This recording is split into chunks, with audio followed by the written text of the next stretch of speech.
क्रिस्तम मेरे प्यारे भाई और बहनों, आप सभी को जय यीशु संसारी प्रार्थना घर में आप सभी का स्वागत है। आज हम बात करेंगे कि परमेश्वर के निकट पहुंचने वाले व्यक्तियों के बारे में और परमेश्वर उसे याद करते हैं ऐसे व्यक्तियों के बारे में बात करेंगे।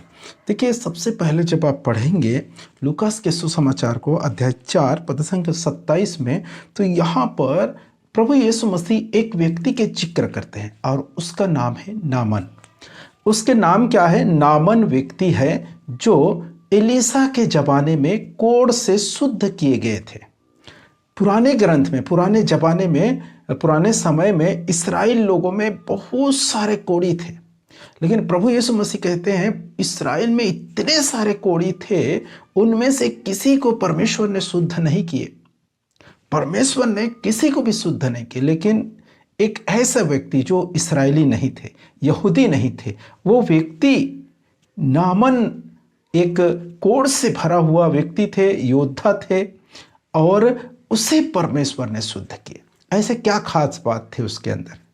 जब उसके बारे में पढ़ेंगे राजाओं के दूसरे ग्रंथ में अध्याय 5 पद संख्या 1 से, तो वहाँ पर लिखा हुआ है कि वो अपने राजा जो थे उसके जो जिसके अंडर में काम करते थे, राजा का अधिकारी थे, सेनापति थे वो, और वो कोढ़ से पीड़ित थे और वो पूरी आज्ञाकारी थे, और इस कारण से परमेश्वर उसे प्यार करते थे। परमेश्वर उसके द्वारा बहुत सारी युद्ध को जिताए, इस प्रकार से लिखा हुआ। लेकिन मेन रीजन क्या थे उसके अंदर? क्योंकि वो आज्ञाकारी थे।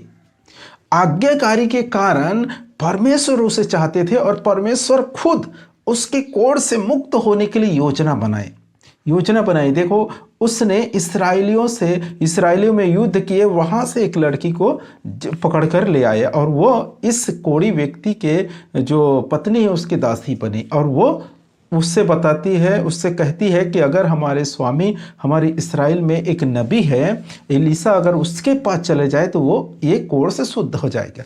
लेकिन ये जो योजना है वो किसने बनाया? परमेश्वर ने ही बनाया मेरे प्रिय।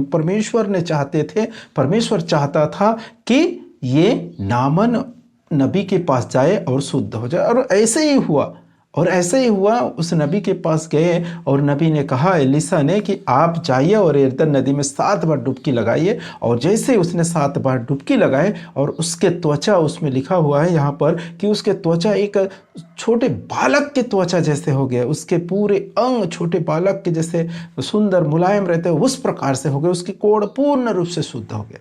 पर प्रियो, जब हम बहुत सारे बीमारी से जूझ रहे हैं, बहुत सारे परेशानी से हम चल रहे हैं, गुजर रहे हैं, तो हमें कुछ समझ नहीं आता। हम यही सोचते हैं कि कैसे ठीक हुए। लेकिन परमेश्वर के अगर हम प्रिय बन जाएं, परमेश्वर के हम निकट पहुंच जाएं, तो परमेश्वर उस बीमारी से छुटकारा पाने का रास्ता भी हमें निकाल के देता है।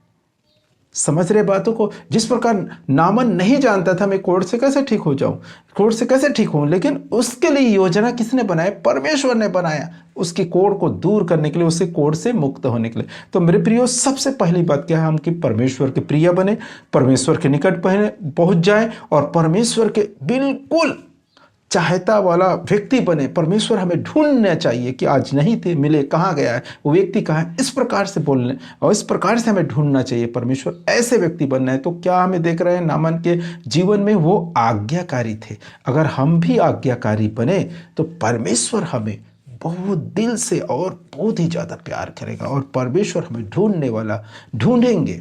मेरे प्रियो, हमें भी इसी प्रकार आज्ञाकारी बनना है। हम छोटे हैं तो अपने माँ बाप के आज्ञाकारी बने, अगर बड़े हो चुके हैं तो अपने गुरुजन हैं, अपने पुरोहित हैं, अपने चर्च के अगुवे हैं, उनके आज्ञाकारी बने। उनके जो वचन जो सुनाते हैं, मार्गदर्शन करते हैं, उन पे चलने की कोशिश करें, और फिर परमेश्वर आपको पसंद करेगा, परमेश्वर आपको ढूंढेंगे, परमेश्वर आपको चाहेंगे, और जो आपके तकलीफ है, आपके दुख है, वो आपके नहीं रहेगा, परमेश्वर का हो जाएगा। परमेश्वर उन्हें ठीक करने का रास्ता जरूर निकालेगा। मेरे प्रियो, तो इस प्रकार से हमें रहना चाहिए, इस प्रकार से हमें चलना चाहिए, इस प्रकार से हमें आज्ञाकारी बनना है। आज्ञाकारी से चंगाई मिलती है, चंगाई होते हैं। आप देख चुके हैं, आप जान चुके हैं।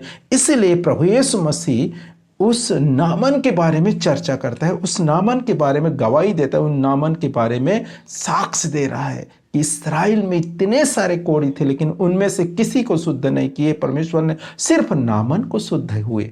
यही तो बातें हैं मेरे प्रियो, यही हमारे अंदर भी होना चाहिए। आज्ञाकारिता, और इसके द्वारा हम चंगाई पा सकते हैं। तो परमेश्वर पिता आप सबों को भरपूर मात्रा में आशीष दे। आप सभी को जय।